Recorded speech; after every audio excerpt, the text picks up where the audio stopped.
Antes de ir al ejército me habían metido a un taller de electricidad automotriz a aprender el oficio. Salí de 15 años cuando mi padre se enfermó gravemente y pues lastimosamente en el 78 falleció él. Y luego pues estuve un año más. Cuando él murió pues estaba cumpliendo 16 años yo. Un año más trabajando en los talleres de electricidad. Trabajé en talleres industriales en Acajutla. Luego pues me agarró de presentarme al ejército, tal vez por necesidad de sobrevivir. Pues. ¿Y de electricidad aprendió bien? Claro, estuve 3 años en electricidad automotriz y luego pues salí del taller ya prácticamente ya poner mi propio taller, pues, ¿verdad? Hacer mi propio trabajo. Ya había aprendido, gracias a Dios, pues ya tuvimos la oportunidad de trabajar independientemente y empezar a enseñarle a los sobrinos y a nuestros hijos, pues, ¿verdad? Pues tal vez fue necesidad, tal vvez por sobrevivir, ¿va? Porque para ese entonces había un cuerpo de agentes policiales, ¿va? Que en ese entonces se les llamaba SIC. Entonces ellos hacían capturas y hacían muertes, tal vez solo por el consumo de drogas, o tal, digamos en ese entonces pues solo existía la marihuana y el que consumía tal vez cocaína era porque tenía dinero, ¿va? Estaba bañado en plata, pero el bajo mundo pues era marihuana la que consumía. Entonces estos se dedicaban a capturar y a exterminar a la gente. Entonces en ese exterminio buscaban a mi hermano mayor que yo seguía, yo soy el último de los varones. Entonces al vernos en esa necesidad pues tuvimos que irnos a meter al ejército. Por cierto, nos presentamos aquí a San Antonio del Monte y de San Antonio del Monte salimos los dos y nos llevaron al DM6. En el DM6 nos tuvieron ahí 2 días comiendo tortilla con frijoles en la mano. Luego llegaron los camiones de la Fuerza Aérea y llegaron de Chalatenango. Íbamos repartidos, yo inconscientemente no sabía para dónde iba yo o para dónde iba mi hermano. Tuve que hacerle la pregunta aquí al sargento Veneno, porque el sargento Veneno iba en uno de esos camiones. Entonces le pregunté, ¿este camión para dónde va? Este camión va para Chalate y ese va para la Fuerza Aérea San Salvador. Entonces me tuve que tirar del camión donde yo iba y me tiré al camión donde iba mi hermano, que iba para la Fuerza Aérea. Cuando ya íbamos llegando por la cigarrería Morazán, empezaron a contar y dijeron, aquí va uno de más, y ese uno de más era yo. Entonces dije, ay, déjalo porque siempre se va uno. Inconscientemente la vida pues es ingrata. Cuando nos hicieron el examen físico y el examen médico, mi hermano pues en el examen físico no la pasó y me dijeron, tu hermano se va a ir, entonces me voy yo, no estás en tu casa, vos te quedás. Entonces así fue como yo me quedé en el primer escuadrón, ¿verdad? Entonces ahí fue que ya estuve 3 meses de agregado y causé alta en agosto y mis compañeros causaron alta en junio. Yo me gradué igual que ellos, salí de baja en el 82, marzo del 82, y luego pues causé alta otra vez en el 83 en enero. Ayudé un poco tal vez a formar el batallón de paracaidistas entonces ya era mi coronel Turcio.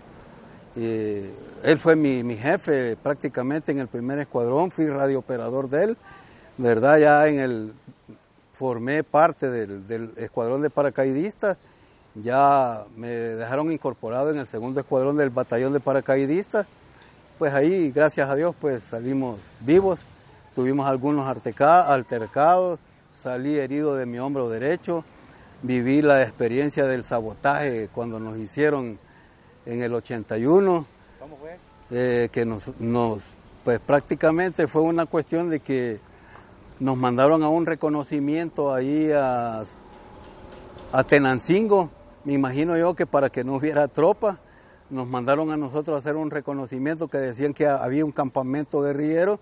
Fuimos y más sin embargo, pues en la noche oíamos las detonaciones de las bombas y sin darnos cuenta, pues eran los aviones los que nos estaban haciendo explosiones, helicópteros, Lama, Lueg, los Huracán y los Fugas, entonces existían en la Fuerza Aérea.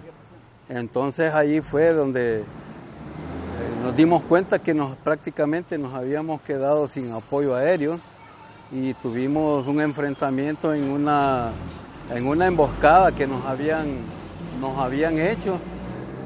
Me recuerdo ahí salió herido en el pecho un soldado que lo conocíamos como Quincy, salió herido mi compañero Chamul Gómez, herido de la mano, y en fin, pues tuvimos algunas bajas y de ahí de repente, pues pidiendo apoyo aéreo, apareció un helicóptero que era de la CELC, pero que sonaba prácticamente al igual que el motor de los UH, que entonces había uno nada más que se había quedado nada más bueno, y ese fue el que apareció, el sargento aquel, Gamaliel, que iba con ametralladoras y todo, pues para hacernos el apoyo aéreo. Gracias a Dios nos rescataron los cuerpos de los heridos, los cuerpos de los muertos, y nos tocó pues que caminar prácticamente a la orilla de la calle para hacer el abordaje en los camiones para irnos de regreso para la base. Así que esa es parte de mi historia. Prácticamente ahorita estamos en fecha de ese acontecimiento.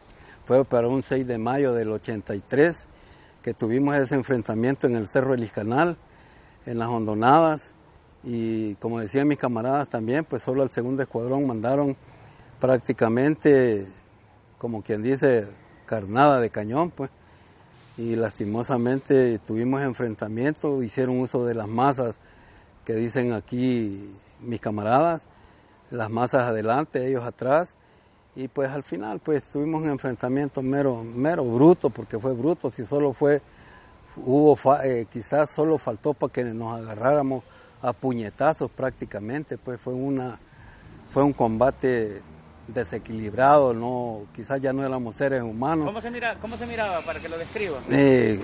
Infernal, pues, infernal. Hubo de parte del apoyo aéreo que tuvimos entonces, bombardeaban y ametrallaban los aviones, los A-30, los Fuga, y ametrallaban y bombardeaban y encima de nosotros, pues encima de la tropa y encima del enemigo, pues, ¿verdad? Ahí fue donde capturaron al sargento Barahona y lastimosamente la cuarta sección del segundo escuadrón, pues prácticamente nos dejaron abandonados. Hubo alguien que dijo que se trataba, sálvese quien pueda, pues, y lastimosamente, pues ahí mi buen compañero, el sargento Barahona, pues no salió con vida, pues.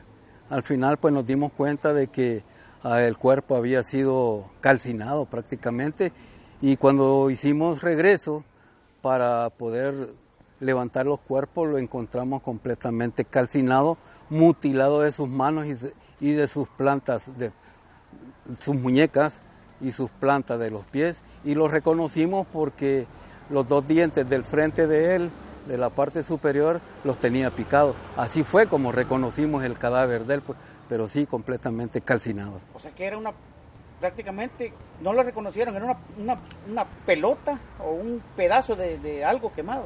Algo quemado, prácticamente un trozo de carne quemado e encogido prácticamente, pues, por las llamas que le habían hecho. Cuando estaba en vida, pues prácticamente se había convertido en un sargento ejemplar, pues, un sargento a seguirle los pasos, pues, porque nos motivaba a ser disciplinados, a tener subordinación hacia quien nos estuviese mandando, porque eso fue lo que aprendimos nosotros del 80 al 82, pues, y prácticamente era un soldado aguerrido, pues, verdad, que quizás no le tenía miedo a la muerte, porque prácticamente cuando estábamos allí en el Cerro Guasapa, cerca del Cerro del Iscanal, hacíamos incursiones al enemigo prácticamente sin equipo pesado, solo con M79, que era el lanzagranada, para desorganizarlos, pues decíamos nosotros, para agarrarlos más blanditos a la hora que se movía el batallón. El M79 era el arma más pesada. El lanzagranada, solo ese era el que ocupábamos. ¿No había 90, no había? Sí, había 90, pero nosotros ocupábamos ese porque no hacía llama, pues, ¿verdad? No hacía llama y era una granada de 40 milímetros de que ellos, pues, al oír la detonación, pues, se desorganizaban, pues, ¿verdad? Y así eran las incursiones que nosotros hacíamos, nocturnas prácticamente, pues, eran nocturnas.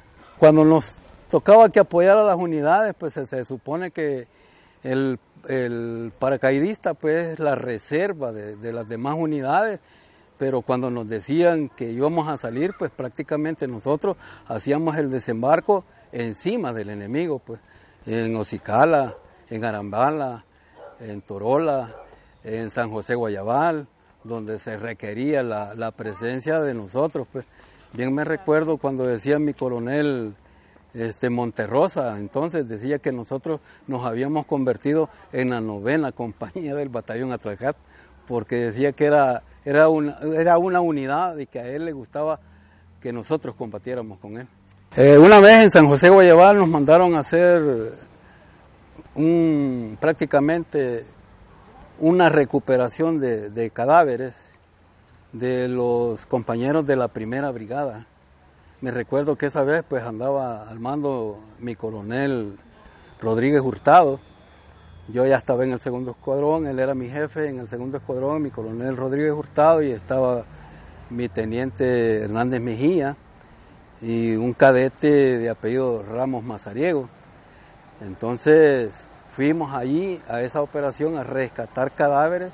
Entonces quien comandaba la unidad pues prácticamente como siempre, entonces él era mi mayor Turcio, pues, que ahora pues se convirtió en el jefe de nosotros, pues jefe del batallón de paracaidistas, y hoy pues tiene su grado como coronel, ¿verdad? Y cuando llegaron, ¿cómo vieron aquella escena? Pues cuando vimos esa escena pues prácticamente hicimos una recuperación de cadáveres. La cuestión fue cuando íbamos para afuera, hicimos contacto con una patrulla de la guerrilla donde iban transportando material quirúrgico que me imagino llevaban para atender a sus heridos, para hacer cirugías, qué sé yo, pues encontramos información en las mochilas del enemigo donde había información de los médicos que colaboraban con la guerrilla en sus hospitales clandestinos, pues. Correcto, hicimos un decomiso de una información, además pues de las armas que cayeron ahí en combate prácticamente. Los trotes de la mañana eran bien sabrosos, porque teníamos un comandante pues que le encantaba trotar, que era mi coronel Turcios. Cuando él era capitán, pues él era nuestro jefe en la unidad, nos sacaba a trotar prácticamente desde la Fuerza Aérea, en la salida del retén que decimos, hasta el Reloj de Flores, que son 7,5 kilómetros de ida y 7,5 kilómetros de regreso, prácticamente son 15 kilómetros. Íbamos a la colonia Santa Lucía, a la cancha de la Santa Lucía, hacíamos dos gimnasias con armas para prácticamente pues para deleitar a la gente civil ahí, pues para que viera lo que le ofrecía el ejército, pues. Luego pues de hacer esas 2 clases de gimnasia con armas, nos íbamos para la Fuerza Aérea adentro a darle vuelta a toda la base, donde nos íbamos al final de la pista, como nosotros le llamamos. Allá al fondo pues hay 100 gradas, creo yo. Bajábamos por el monte y subíamos por las gradas, porque nos decían que esas gradas nos iban a fortalecer las piernas para cuando nosotros saltáramos con el paracaídas. Entonces luego íbamos a la pista donde estaban los helicópteros, ahí hacíamos las otras 2 clases de gimnasia sin armas.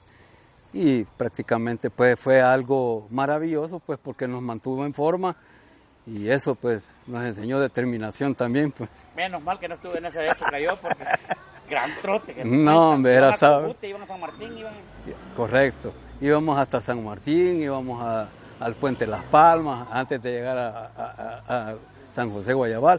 Bueno, era una instrucción tan maravillosa. O íbamos a Guluchá, para allá al hoyo donde nosotros le conocíamos, abajo de Ilopango. Salíamos por la Santa Lucía, por los tubos que le decíamos. En fin, era un trote mero bonito, pero la verdad es que eso servía también para incursionar al enemigo, pues. Prácticamente eso era, pues. Coraje. Correcto. Esa vez pues nos mandaron al Cerro El Perico en Tenancingo. Yo andaba bajo el mando entonces de mi capitán Perdomo Rodríguez, y un gran oficial. Tuve la buena fortuna de tener buenos oficiales, buenos jefes, de que me guiaban con el ejemplo, pues. y lastimosamente nos detectamos que donde nosotros estábamos había una pista clandestina que le tuvimos que hacer muchos agujeros para que no aterrizaran aviones ahí, para hacer desembarco de armas. Vimos que estaba una antena de parte de ellos en el cerro enfrente de nosotros prácticamente. Cuando nos detectó nos vio a nosotros, prácticamente salió corriendo. Entonces cuando nosotros fuimos a la parte donde él estaba, vamos viendo de que ellos se estaban movilizando para hacer uso de una emboscada que nos tenían. Vino mi capitán Perdomo y dio la orden que usáramos las granadas, las famosas granadas de fusil.